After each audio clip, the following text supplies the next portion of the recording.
Hey folks, Brendan here from Bluelight, and welcome back to another podcast stroke YouTube, Facebook video.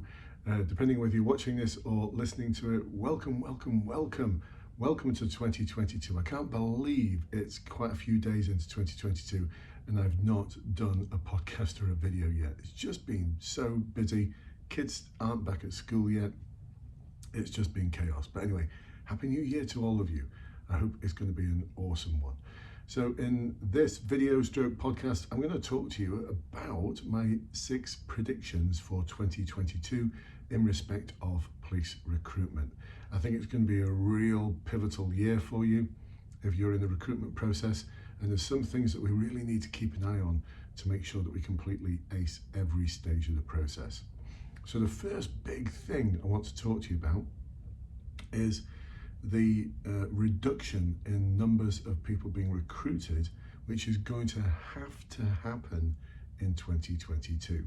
Now, listen carefully, because I'm going to do a little bit of math. just a little bit, don't worry, nothing too complicated. So at this moment in time, we are in a boom year, or at least 2021 and 2020 were boom years, because the government made it clear that the police are going to recruit, I use the word additional in inverted commas, an additional 20,000 police officers over and above the officers that they would normally recruit. So what this meant was across a 3-year period, the police were going to have to recruit close on somewhere between 45 and about 48,000 police officers. That's a massive number for the police to recruit. It's going to take the police service back up to the level of numbers it had in 2010. Actually slightly under, just a little bit under, I think. But by March 2023, the police service must have recruited 20,000 additional, in inverted commas, police officers. They're on track to do that. The data from the Home Office released in the autumn indicated that they were actually slightly ahead of the curve there. So there's every chance that they're going to achieve this. Now, that 20,000 means bums on seats. So it doesn't mean to say that, oh, we've made them an offer and they're going to join in August 2023. No, it means by the end of March 2023, the police service across England and Wales must have recruited, as in they've walked through the door, they've had their first day, an additional 20,000 officers. So what does this mean for recruitment in 2022? Well, so many of you are already aware that the recruitment process can take such a long time. Why it takes so long, I do not know. It's just bad planning. It really is. I know recruitment advisors and HR advisors have told me that, no, you don't understand the pressures that we're under. Yeah, I do. I get it. But, plan this a bit better. I'm sure there's better ways of doing this sort of linear way of recruiting, where you have to do every stage one after another and have months in between them. But what that means is that it'll on average take you about a year to get in. So if you apply now in January 2022, you'll be looking at a start date of January 2023. Some forces are a little bit sharper. They can get you in about 8 months, but the majority of forces, it's over a year. Some forces, it's up to 2 years. Yes, up to 2 years. The longest I've seen as a wait to get from application form to walking through the door on your first day is almost 3 years. And that has happened over the past decade, up to 3 years. I know, it's insane. Why would anyone put their lives on hold for that long?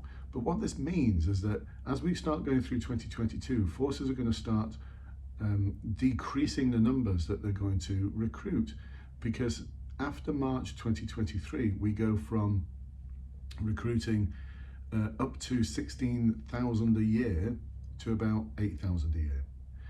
About 8,000 people leave the police either through retirements or resignations every year. Some years it's above that, some years it's below that, but it tends to be hovering around the 8,000 number. So what this means is that 16,000 a year that everyone's got used to will be halved. So your chances of getting into the police are going to decrease, which means we need to be on top of our game. We're not just aiming for a pass, we are aiming for exceptional marks. and some forces are already starting to screen people out according to the marks they get. Cheshire is an example I use a lot. Several of my clients who I've coached and supported through the process, through one-to-ones, through interactive webinars, through my online courses, they've got all the way to the end, they've passed the online assessment centre, they've been told they've passed their final interview, but they get an email to say, although you've passed every stage of the process, your marks weren't high enough to secure you a place in the next intake. And some forces like Cheshire don't put people in a holding bay. Other forces will put you in a holding bay. And that's going to happen more and more this year as well. The problem with the holding bay is they just keep creaming off the top scoring candidates in the holding bay, which means that you just stay there forever. Back in the days of the Search Assessment Centre, quite a few of my clients, if they were in one of these holding bays, they would apply to another force so that after 6 months, so they could do the Search Assessment Centre again, increase their score and get themselves out the holding bay. So we're going to keep a careful watch on that, because I think all of that is going to come back. I've seen it happen. Been doing this now for over a decade, and I've seen it happen before. It's going to happen again. So my next prediction is the online assessment centre is going to stay with us at least until April 2022. I suspect it will probably continue beyond then. The problem the College of Policing have got is they don't have a viable alternative to the online assessment centre. Now, for those of you who are fresh to this world, the online assessment centre is something that everyone who's applying for a Home Office force and a Civil Nuclear Constabulary in England and Wales has to complete and pass if they want to get through to the next stage. There's no human contact in the online assessment centre. It's made up of situational judgment tests, an interview that's not really an interview because there's no one else there. It's just you answering questions which are recorded and marked later on. And a written stage where you're presented with an antisocial behaviour causing all sorts of problem, and a briefing phase where you have to actually answer questions to a video about what would appear now to be a noisy party scenario. So quite easy to tick box your way through that. However, what I do believe is going to happen is the College of Policing, because they can't go back, even if COVID gets better, they can't go back to the Search Assessment Centre or the Day 1 Assessment Centre. The Day 1 was the pilot to replace the Search Assessment Centre, which was already well over a decade old. They can't go back to those because both of them produce an adverse impact for people who are visibly ethnic, especially if you're black. The problem with the Search Assessment Centre and the problem with Day 1 is that you have a much higher chance of being failed if you are black. And I know some people are going to say, prove it, prove it, prove it. Well, I've got the College of Policing data on this, and it shows really clearly that, for example, for the Day 1, about 80% of white British candidates passed the Day 1. Only 40-something, I think it's 46% of black candidates passed the Day 1. They can't go back to that. It's a discriminatory process. And as far as I'm aware, they are not developing an alternative. So they can't go back to what we had before COVID because it was dreadful. Forces didn't like it and it produces an adverse impact, and they have nothing to replace it. So I do believe what is going to happen is the College of Policing are going to introduce something called a pre-sift. Yes, a pre-sift. I don't know what it's going to involve, but it will be something that goes before the online assessment centre. Whether this is some form of interview, screening interview, face-to-face, or it's more online assessments. I suspect they may go for the easy choice of more online assessments. There's going to be something to screen the numbers out, because the assessing the online assessment centre has a cost to it. And I'm quite sure that they'd like to reduce the numbers of assessors and reduce the number of people managing all of those assessors down to something that is more manageable in terms of funding, because it's all about the money. So that is my prediction for the online assessment centre, that it's going to continue, but there'll be something else in front of it. So it won't be a sort of automatic, I've applied, I'm expecting to do the online assessment centre. No. Things are going to change. So watch out for that. My third prediction is that more forces will allow you to go through the process all the way through the recruitment process without speaking to a human. Yes, I know, I'm incredulous about it. I can't believe that there are forces like West Midlands Police, especially, he's not really switched on Chief Constable there, Dave Thompson, but he's got a recruitment process which allows people to join West Midlands Police, and there's other forces as well, where you can apply, do the online assessment centre, there's no interview, you do your fitness and medical, and okay, someone's going to speak to you there and say, this is how you do the bleep test, or have you got any medical problems we should be aware of? But that's nothing to do really with finding out whether you've got the right values to be a police officer. Get through all of that and you're in. I know it's bizarre, and there's other forces who are doing that as well. Thames Valley Police are doing it. I'm not going to name any others because I'm a bit hazy as to which ones they are, but I do have a list somewhere. There are several forces, even in Somerset, that's another one, several forces that will accept you into the police without you ever speaking to a human. It's saving up all sorts of problems for the future because the online assessment centre is so formulaic. I can coach anyone through it. My 13-year-old daughter could pass it easily. I mean, seriously, easily she could pass it. I could coach my 13-year-old daughter to pass it. And I'm quite sure that there are people slipping through the net at this moment in time who are entirely the wrong sort of person, because there's no assessment or evaluation of individuals' motivation or values to join the police service. My prediction, in 2023, 2024, there will be officers who commit crimes or commit acts of breaches of the code of ethics which are absolutely appalling, and they'll be dismissed, and there'll be a post-mortem of a case review of that individual, and they will discover that he or she managed to join the police without speaking to a person. And people will shake their heads and go, how did we ever allow that to happen? Forces can't use COVID as an excuse anymore, because the other prediction I have is that other forces, my fourth prediction is that other forces will swing the other way. They will still keep with the final interview that they're running at the moment, or some forces actually run an interview, stroke presentations, or some form of assessment prior to the online assessment centre. It's their choice. They can wrap anything around the online assessment centre they want. My prediction is that more forces will start to make that final interview harder, and they're already doing it. I'm starting to see forces swing away from the please can you tell me about a time when type questions to questions which are along the lines of things like what one value is important to you? Can you tell me about a time when you've demonstrated that value? Or what values are important to this force? Or what skills can you bring to this force? And followed by questions like, how are you going to demonstrate that skill once you're a police officer? Forward-facing questions like, how would you challenge someone who says something or does something that's inappropriate?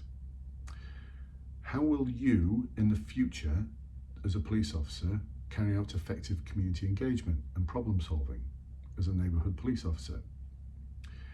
How will you in the future manage this kind of situation? And so they'll give you a scenario, and one force is giving scenarios which are exactly like this, about a homeless person in a town centre that's causing a lot of high demand, a lot of antisocial behaviour. How would you deal with that individual? How will you build effective partnerships with community members, community organisations and partner organisations? Some really, really tough questions going on there. These are questions that are getting to the heart of your values, your motivation, and they are expecting a lot from you. But these are forces that can afford to put you through a more rigorous application process, recruitment process. A lot more forces now also asking questions about diversity, equality and inclusion. Some of them going to the extent that they actually want you to do a presentation on the importance of diversity, equality and inclusion within the police service. So two predictions there. One, some forces will go the easy way. Perhaps it's because they've got to hit targets in terms of recruiting individuals. Other forces are going to make it harder and more challenging. hard to predict which one's which. I think it's just a stroke of a pen, a signature from senior officer as to which way to go.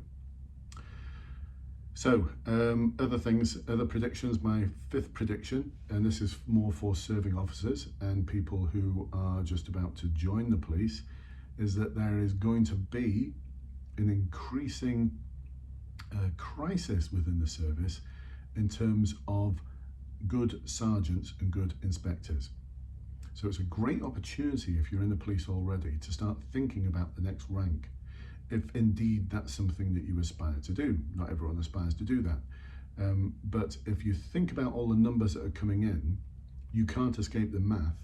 By about 2024, I did the math a few years ago when the 20,000 uplift was announced. By about 2024, just under half the police officers in England and Wales will have less than 5 years service. You can't escape the math. So just under half, all police officers will have less than 5 years service, which means they need strong, good supervision from sergeants and inspectors.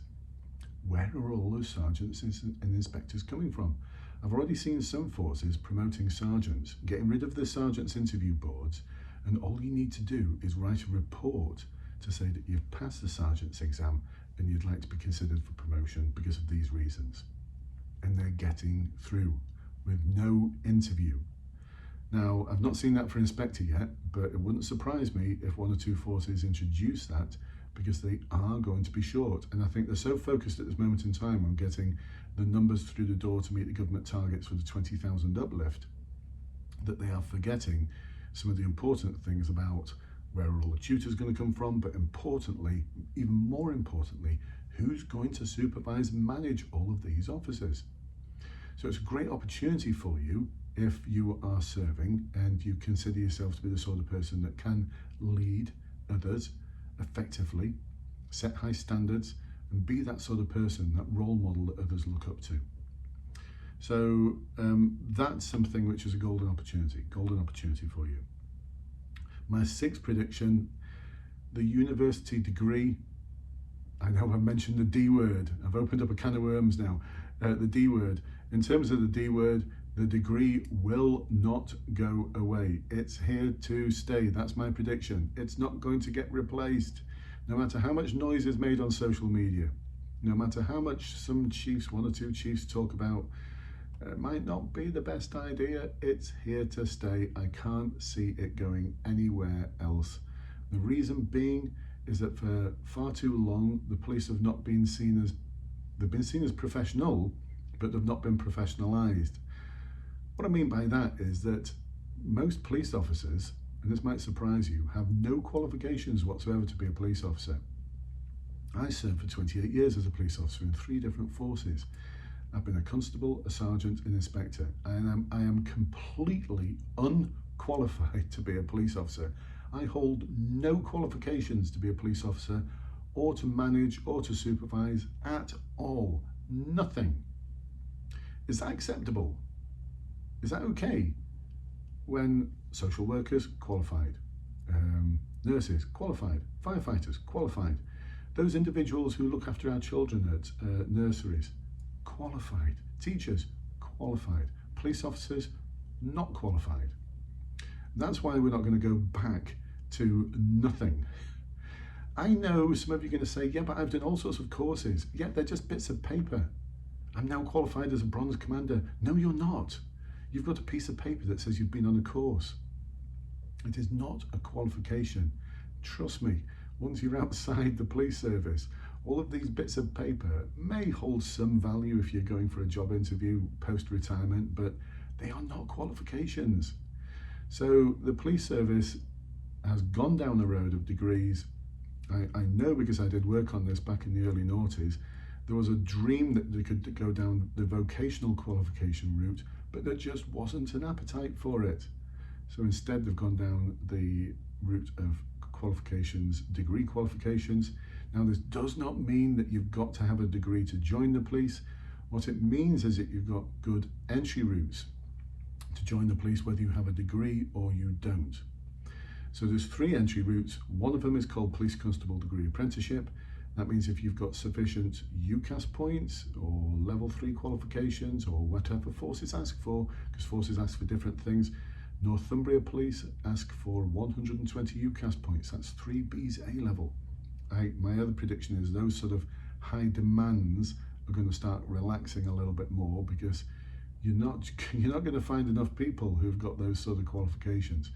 Other forces, I've just had someone from the Met today. The Met say you've got to have 64 UCAS points, and someone from the Met's now saying no, you don't. You could just get in with English, an English GCSE, an English level 2. You can do your maths once you're in.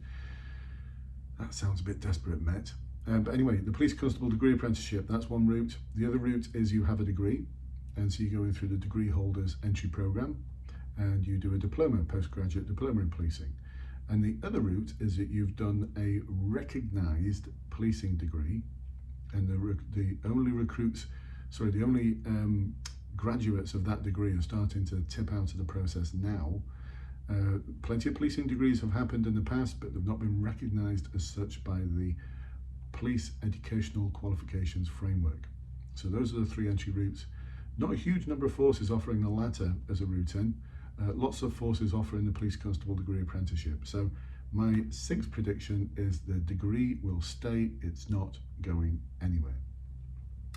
So there you go, folks. Those are my 6 predictions for 2022. Going to be an interesting year. I'm going to do everything I can to help support you in terms of what I'm hoping to achieve personally in terms of Bluelight. Keep on supporting you, but providing more opportunities for you to get involved, weekly workshops, more challenges, more masterclasses and webinars, more things to get you involved in the process. Because one of the things I've noticed is people leave things until too late, far too late. I've got my online assessment centre coming up next week. Have you got anything that can help prepare me for it? Too late. I've got my interview coming up this weekend. Have you got anything that can help me prepare for it? Too late. You should be preparing for it now. So a lot more activities for that. Another book on the way. So you've seen my book, How to Succeed in the Police Recruitment Process, even if you have no idea where to start in your preparation. Shameless plug, here it is. There it is. Ta-da! My next book is The Real Insider's Guide. There's books out there on how to get into the police that say that they're the real insider's guide. They're authored by people who've never been in the police. I don't know who these insiders are. The next book is a series of interviews with chief constables, HR managers, recruitment managers, heads of training, people who've actually been in the police, in the recruitment world. So that's going to be an awesome book. The Real Insider's Guide in how to succeed in the police recruitment process. So that's the next book, folks, and I'm in the process of putting it together at the moment. Can't wait to get it out there on Amazon so that you can read it, learn from it, and improve your chances of getting into the police service. So, folks, once again, happy 2022. Let's hope it brings all of your dreams to come true, that you succeed, not just succeed as in passing, but you succeed everything, get really high marks, and get one of those warrant cards in your pocket. I shall catch up with you in the next one. Speak to you soon. Bye-bye for now.